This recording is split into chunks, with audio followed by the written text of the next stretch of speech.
Assalamualaikum warahmatullahi wabarakatuh. Perkenalkan, nama saya Lailatul Ulfia dari mahasiswi Maulana Malik Ibrahim Malang, kelas akuntansi A semester 1. Di sini saya akan mempresentasikan tentang higher demand atau permintaan lebih tinggi. Definisi dari permintaan adalah jumlah keseluruhan barang dan jasa yang ingin dibeli atau diminta oleh konsumen pada tingkat harga dan waktu tertentu. Sedangkan higher demand adalah apabila jumlah barang yang diminta semakin banyak, akan tetapi penawaran masih tetap dan mengakibatkan kelebihan permintaan.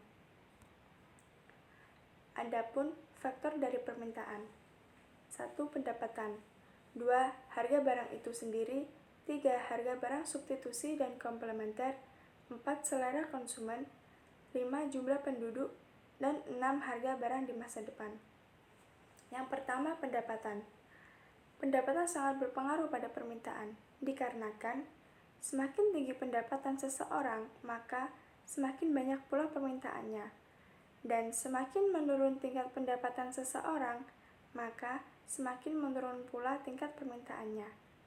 Yang kedua, harga barang itu sendiri, yaitu semakin tinggi harga barang yang ditawarkan, maka akan semakin rendah permintaan. Dan sebaliknya, semakin rendah harga barang itu ditawarkan, maka akan semakin tinggi permintaan yang diminta oleh konsumen. Yang ketiga, harga barang substitusi dan komplementer. Substitusi itu adalah barang pengganti. Maksudnya, apabila barang pengganti tersebut mahal, maka barang utama pun akan laku dibeli.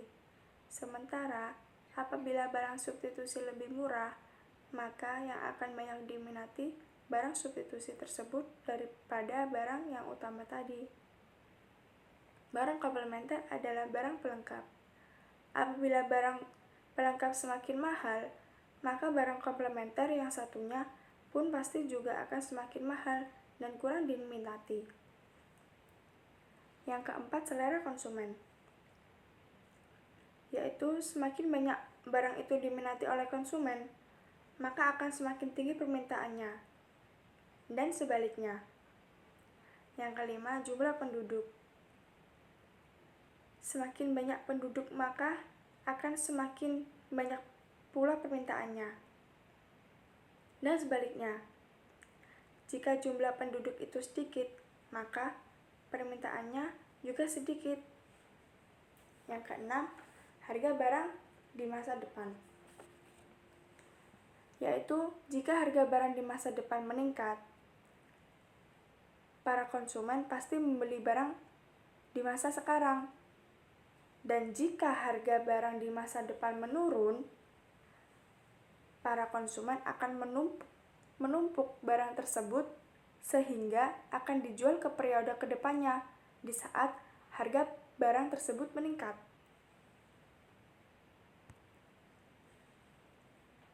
Adapun hukum permintaan, yaitu apabila harga barang naik, maka permintaan turun, dan apabila harga barang turun, maka permintaan itu naik.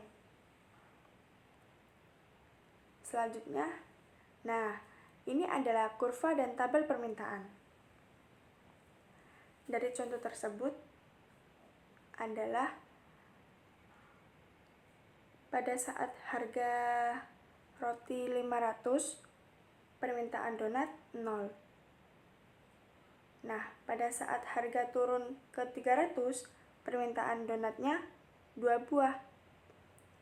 Pada saat harga turun lagi ke 100, permintaan donatnya menjadi 4. Pada saat harganya tidak ada, 0, maka permintaannya 5. Jadi, kurva permintaan itu dari pojok kiri atas menuju ke pojok kanan bawah. Karena sesuai dengan hukum permintaan, apabila harga naik, maka permintaan turun. Apabila harga turun, maka permintaan naik. Seperti itu. Ini kurva higher demand. Kurva higher demand adalah kurva yang menggambarkan kelebihan permintaan. Dikarenakan misalnya penawaran suatu barang itu tetapi permintaannya itu bertambah. Yang awalnya barang ditawarkan itu sebanyak 10 buah, tapi yang diminta 2 buah.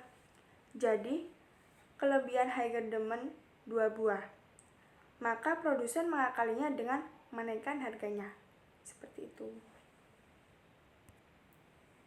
Thank you. Sekian presentasi dari saya. Kurang lebihnya saya mohon maaf yang sebesar-besarnya. Wassalamualaikum warahmatullahi wabarakatuh.